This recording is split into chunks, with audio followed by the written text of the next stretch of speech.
Hello, everybody, and welcome to Sake Revolution. This is America's first sake podcast, and I'm pretty sure now we're America's first sake video podcast. I'm your host, John Puma from the Sake Notes.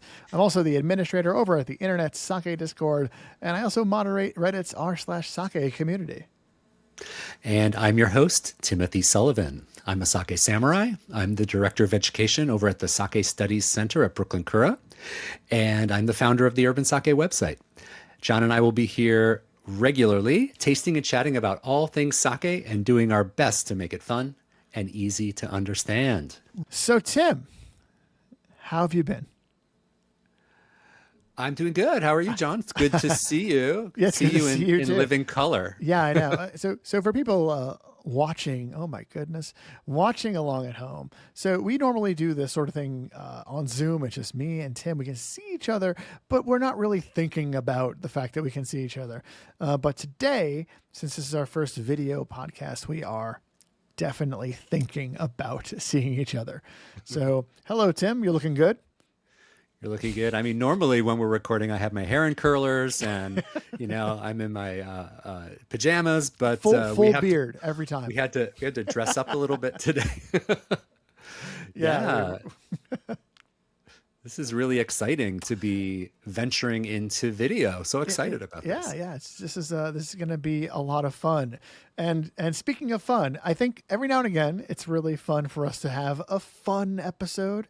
One that's, we kind of get a little bit outside of the sake education corner and into, something just a little more silly. And, while I was in Japan in February, I happened across something that I thought was pretty silly. And I shared it with you, the idea. And then when I was back in Japan a couple of weeks ago, I decided we're going to make it happen. And here we are. And we've got an episode that's going to be a little silly that originates in a brewery's social media. Now, So why don't you tell the story about how you heard about this viral thing that happened in the world of sake? Yeah, so I came across this again while I was over there. And your recommendations in like Instagram and stuff like that, it gets a little different when you're traveling. So it tries to give you more local stuff. And, Instagram is aware that I like sake. And believe it or not. And for whatever reason, when I was in Japan, it was showing me a pretty old post from a brewery in Niigata called Kikusui. And I didn't realize at the time this was an old post, by the way. I thought it was kind of like, oh, this is new. It was not new. And what they were doing was they were taking a cake and they were dipping it in their very famous Funaguchi gold can. And I was like,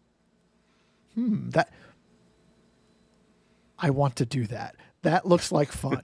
And so I translated the rest of the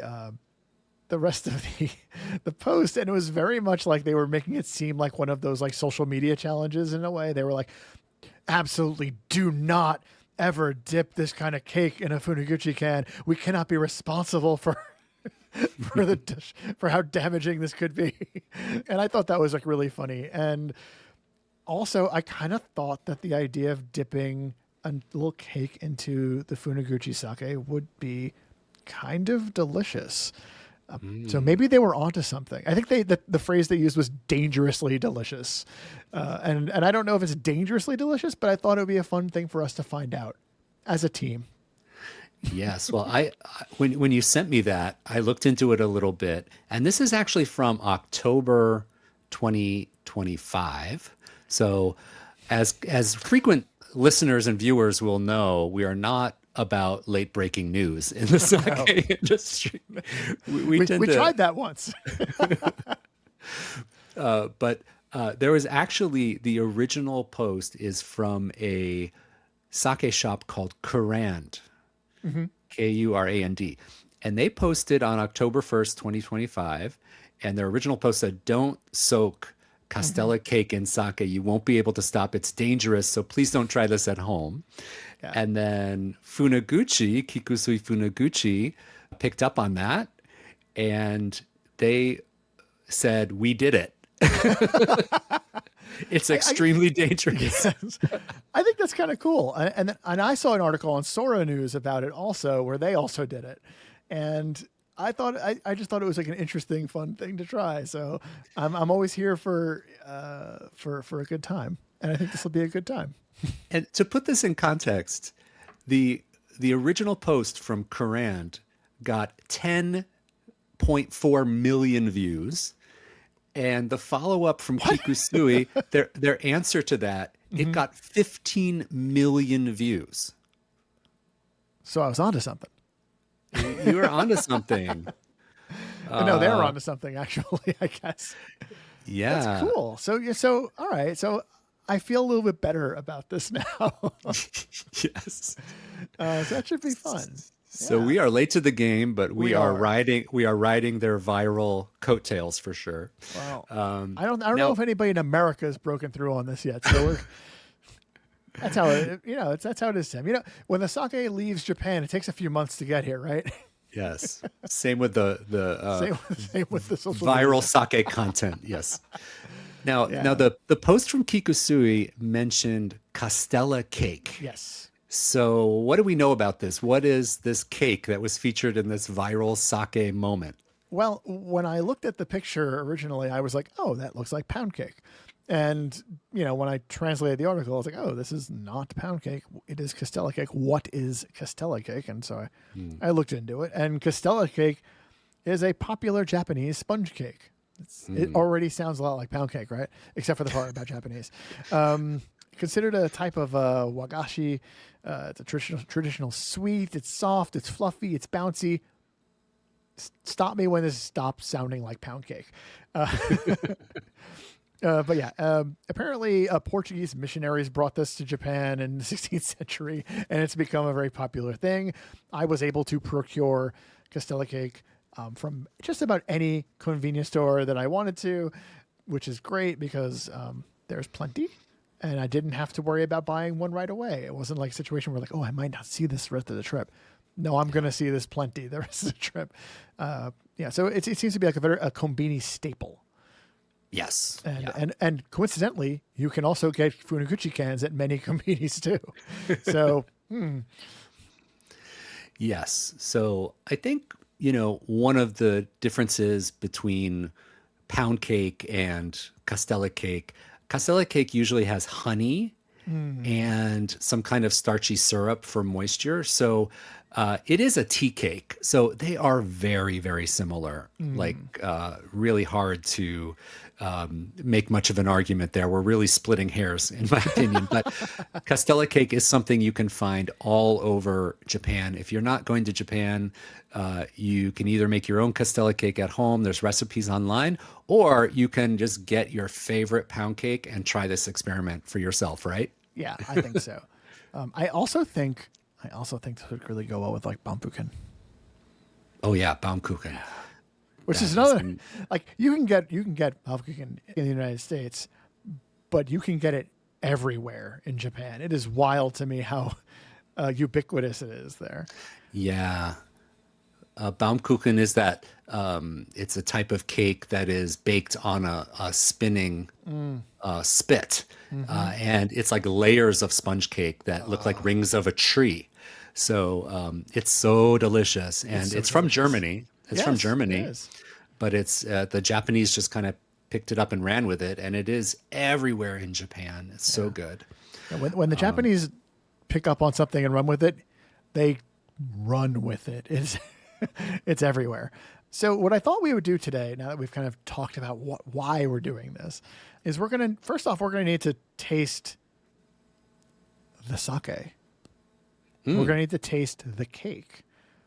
And then we are going to need to taste the cake with the sake. I think that's the move. But I've heard it's extremely dangerous, John. Is this a safe thing to do? I'm willing to take that chance. Okay. I will face the peril. We're going to go out on a limb and Yes. try this. I mean, we've come this far, Tim. Okay. So the 15 million view Kikusui can. Yeah. We've had this sake on the podcast before. We have. For funky packaging. I remember that Oh, especially. we had the bag. Yeah, the That bag was with so the much fun. spout. That was so much fun. But this is the same sake, and this Hmm. is the famous can, and maybe a moment for the can. I love that I Yes. could just pick this up and show people at home what we're talking about Yeah. instead of what? There it is. Yeah. Yeah. So, JP, do you want to let everyone know about the stats for this Yeah. sake? So, absolutely. This is the world famous Kikusui Funaguchi Honjozo Nama Genshu. It's got a lot of words, this one. And it's from Kikusui Shuzo over in Niigata Prefecture. This is a Honjozo, of course, as I mentioned. It's also a Nama and a Genshu. And when I say Genshu, I mean Genshu with a capital G. This is a 19% Mm. ABV beverage. The Seimai Boai is wait a minute. Oh, that's ordered weirdly. I'm gonna do that again. The rice is just listed as being Niigata Prefecture rice, so I'm guessing it's some kind of local stuff. It's milled down to 70% of its original size. Sake meter value, the old measure of dry to sweet, sits at a +2, so relatively neutral. And yeah, you can get this pretty much all over the country. I want to say. I think in the United States is Mm. a relatively easy can to get your hands on. You probably have a harder time finding the cake. And I don't think that's going to be that much of a challenge either. Yes. So this has a plastic cap on it Hmm. and a pull tab, just like you see here. So, should we open it up? I think we do. All right.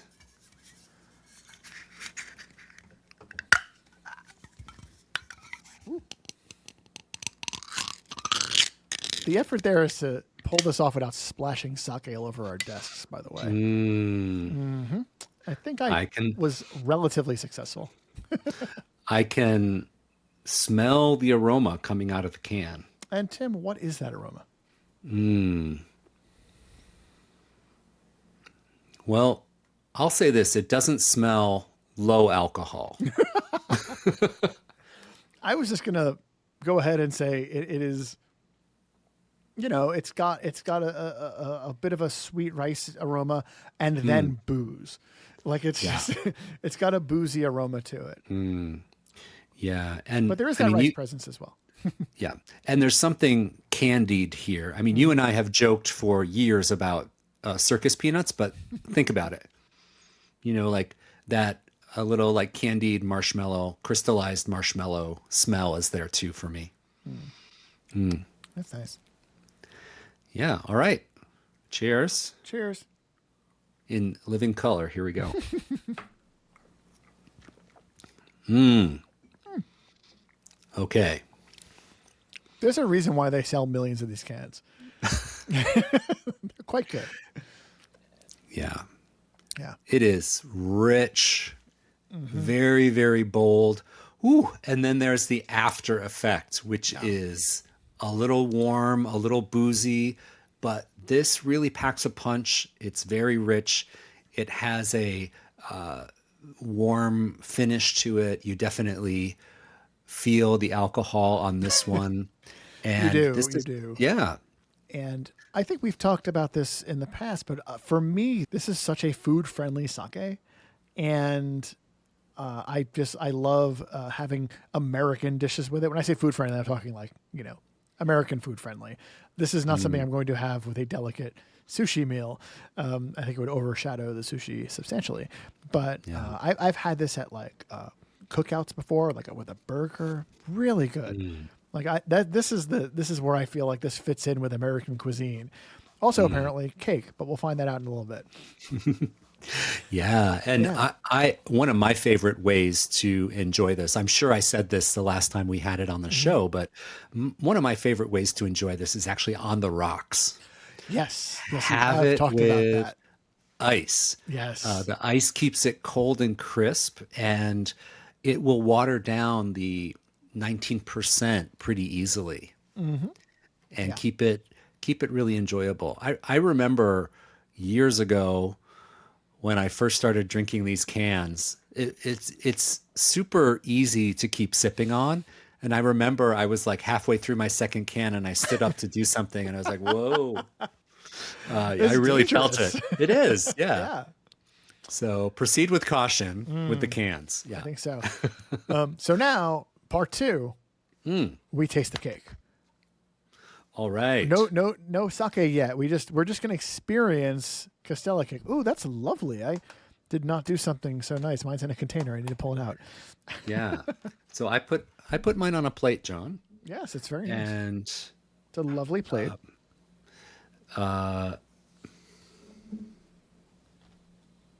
Ooh, this is when they said springy, they weren't messing around. This is a very Yeah. like bouncy little guy right here. Ooh, let's see. yeah. Oh yeah, and that goes right on the keyboard. Good for me. Yeah. So it is basically a sponge cake. Yeah, got mine right here. Okay. And Should we we're try it? yeah. I don't know. What's the aroma, Tim? Cakey. Yeah. Let's see how this tastes. Okay.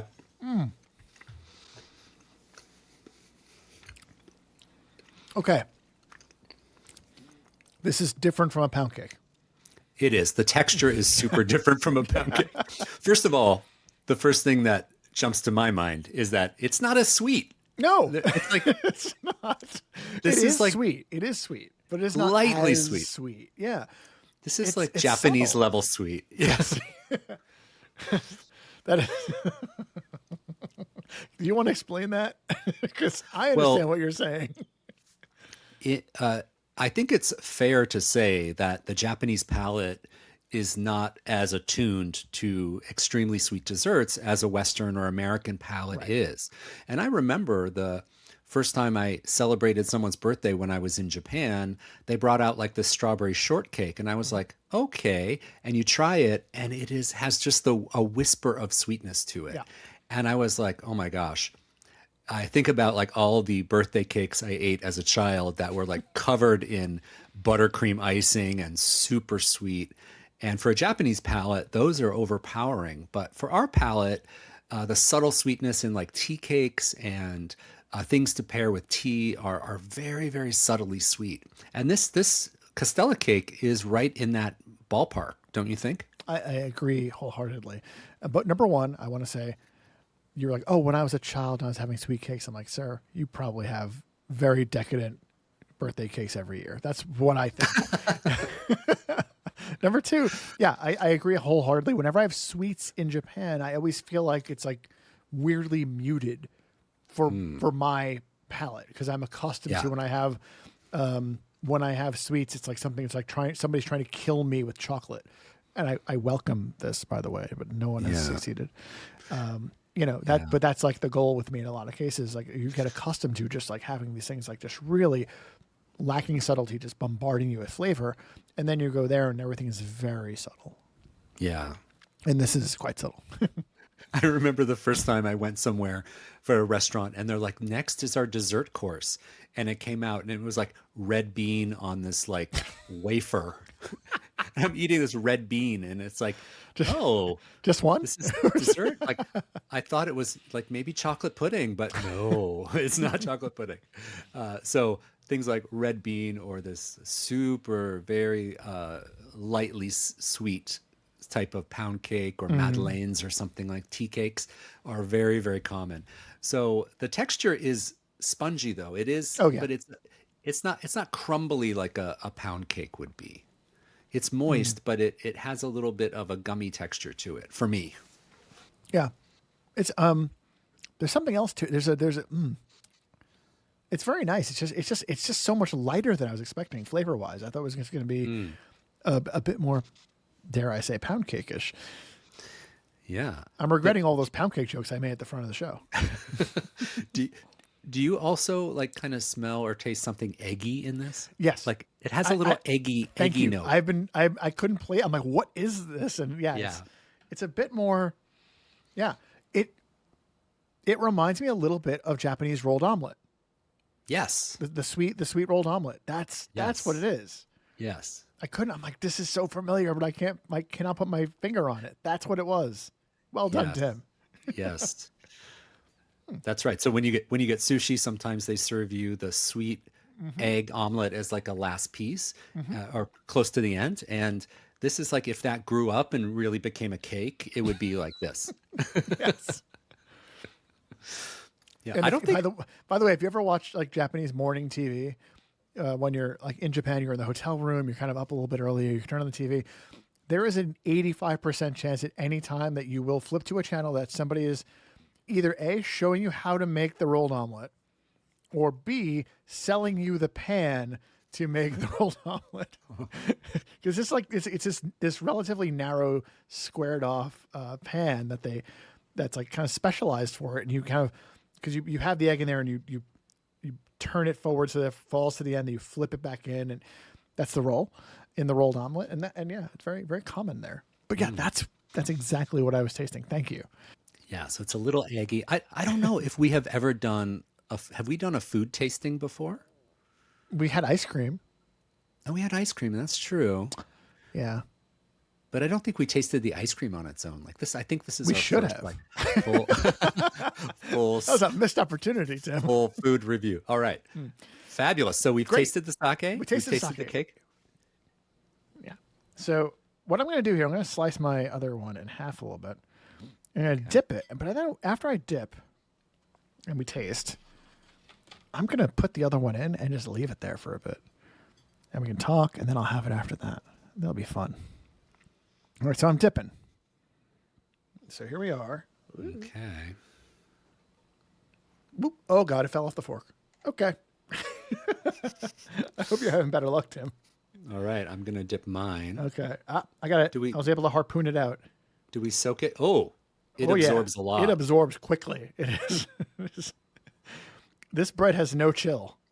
Oh my god. Yeah. Oh, shit! It fell off again. Oh my god. Yeah. It absorbs so much. Okay. Here we go. Oh. Oh. It absorbs so much. There's a lot of booze in that cake now. Yeah. Oh my goodness. That is not what I expected. Yeah. Well, they put the sponge in sponge cake. Oh my god. You get the rest of this. Whew. Whoa. All right, so whenever time I bite, the sake like sprays Comes through out. my mouth. That was not what I expected. It's really tasty though. I really like it.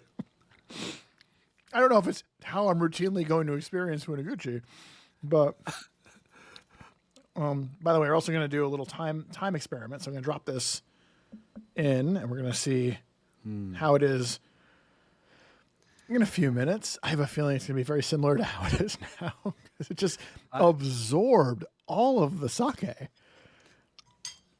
I mean, I dipped it in for literally a second. And it sucked up the Funaguchi like a literal sponge. Yeah. I'm going to do a version 2 as well. Okay. I'm going to take a little Funaguchi and just drop a couple drops on it. Ooh. All right, so we're going in opposite directions. Yes. I just dunked it in the tank, and I'm going to leave it here for at least 5 minutes. Oh my gosh. I just put a couple drops on this. Okay. And letting it kind of soak through. Let's see. Oh, that's much better. Okay. So are you saying that when you dunked it in, it lost all of its subtlety? When I All dunked that it in, subtlety we talked about. it soaked up so much alcohol that Yeah. it overpowered the cake. Yeah, it was just like Funaguchi flavored cake, pretty Yeah. much. I didn't taste a lot of the Castella, Yeah. the original Castella flavoring. I don't know if soaking for 5 minutes is going to solve the issue. This is for science, Tim.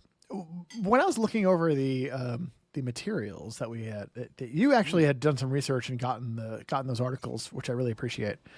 I saw the Sora News article on this didn't come out until January. So Yes. it took a little while. And so my finding it in February isn't as weird as it would have otherwise been. I guess it was probably popping up again in a bit of a resurgence. Yeah. So I think don't viral things kind of do that? Like they can come in waves and circle back and Sometimes, if reemerge. there's a Sometimes. reason, but maybe maybe something happened with maybe February is like Castella Cake Month in Japan or something like that. I don't know. I've never seen cake absorb a liquid as ridiculously fast as that did. It is It's oh. absolutely not what I expected. So I will tell you this: when I accidentally dropped my cake in earlier, it sunk to the bottom, and I was able to skewer it with the fork and bring it out. But now I can't really show you this because I will spill sake all over my desk.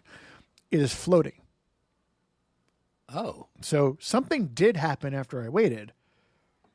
I don't know what the result's going to be, but something all did the occur. all the air in the cake was replaced with sake. It's just more sake than cake now. Yes. Tim, I'm really glad you humor me with these episodes. Just letting me have a little fun.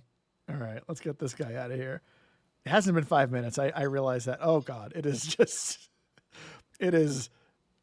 losing its composure a little bit. Is this cake is dripping sake, and we're gonna see what happens when I have this. Oh.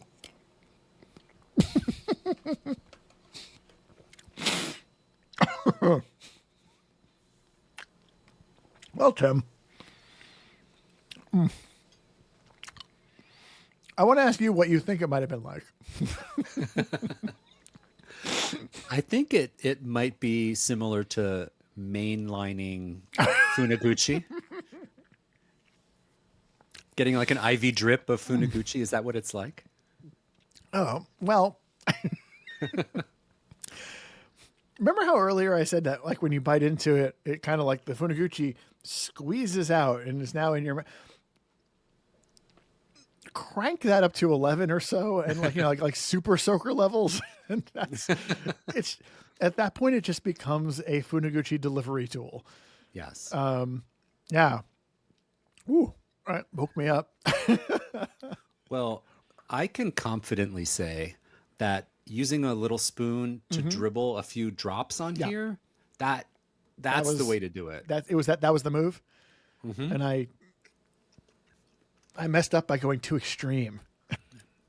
Now, how much of a dribble are we talking here? Maybe like half a teaspoon, like not much. Okay.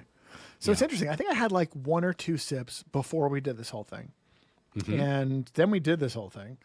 And I want to say, it's not half of my can isn't gone, but it's kind of close.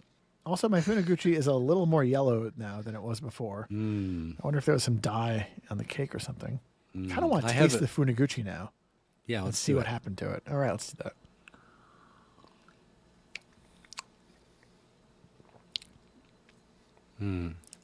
It might be a touch lighter. Or I've become accustomed to Funaguchi because the saliva in my mouth has been saturated with it. Yeah, I have a few crumbs in my can. Mine as well. This is a side effect I did not know would happen, but I mean, we should have assumed it would happen. I don't know why we didn't. But I No. mean, this is fun though. it was a lot of fun. But there's a tradition of soaking cakes in booze, right? There's like There is, but normally you rum. cook the cake afterward. Isn't that the case? And like rum cakes are.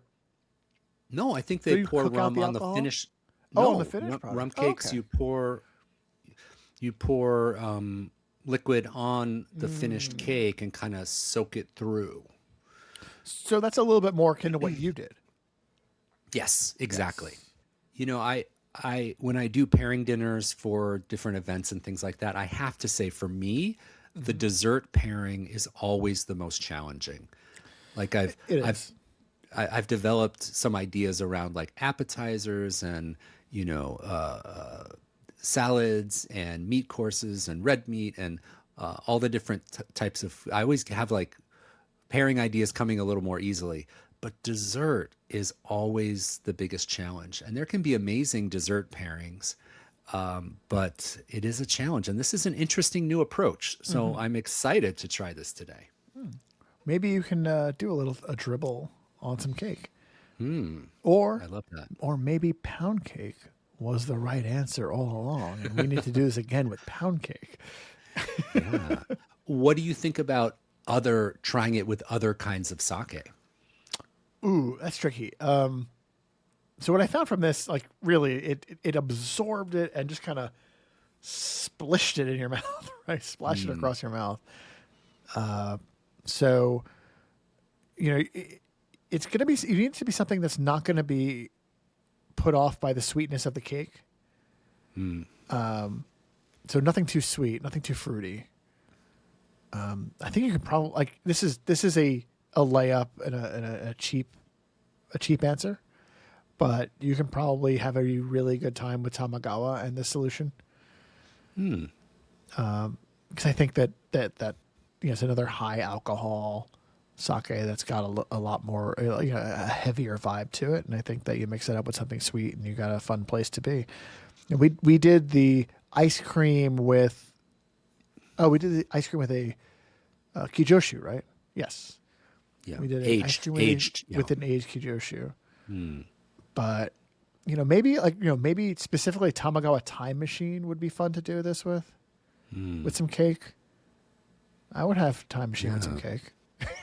I'm also thinking like a nigori might be fun too, to get a little like, because that's kind of has a creamy texture to it. Okay. So that might be fun to dribble a little nigori on some pound cake. That might be interesting. Now you're saying dribble, but would you ever do the dunk again? I've been dissuaded from dunking by this experience. Yeah.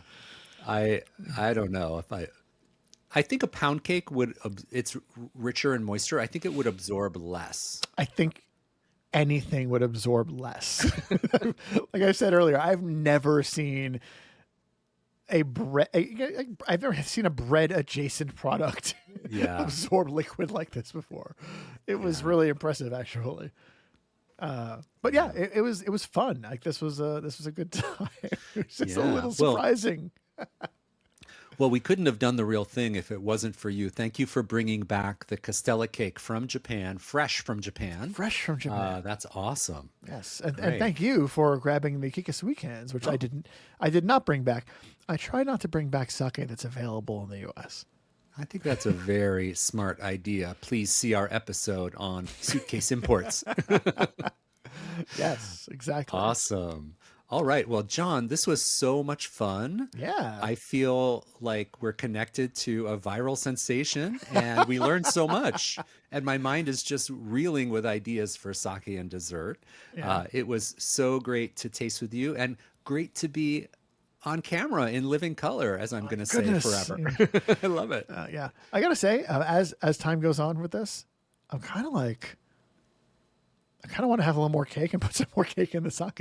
I'm like kind of, I don't know what happened to me, but I'm kind of like, as time goes on, I'm like, you know, I kind of would like a little bit more of that. Maybe it's the sake talking, maybe it's the cake talking, maybe they're a chorus. I don't know.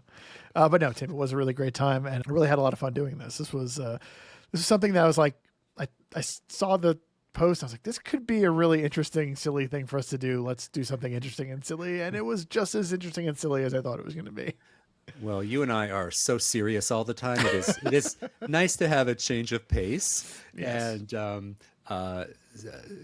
so really excited for all our upcoming videos that we'll be doing. Oh my goodness. But again, this gets to be the first ever video sake podcast sake. So yay. The very first time we're doing video, and it's Kikusui Funaguchi can. Pose for your close up. There you are. And I'm happy that we got to do this, and I'm happy that we're doing some videos. It's gonna be fun. It's a whole new chapter of editing complexity and stress for us. Oh, no, it's gonna be fun. No, come on. It's gonna be a lot of fun. It's gonna be great. Yeah, absolutely.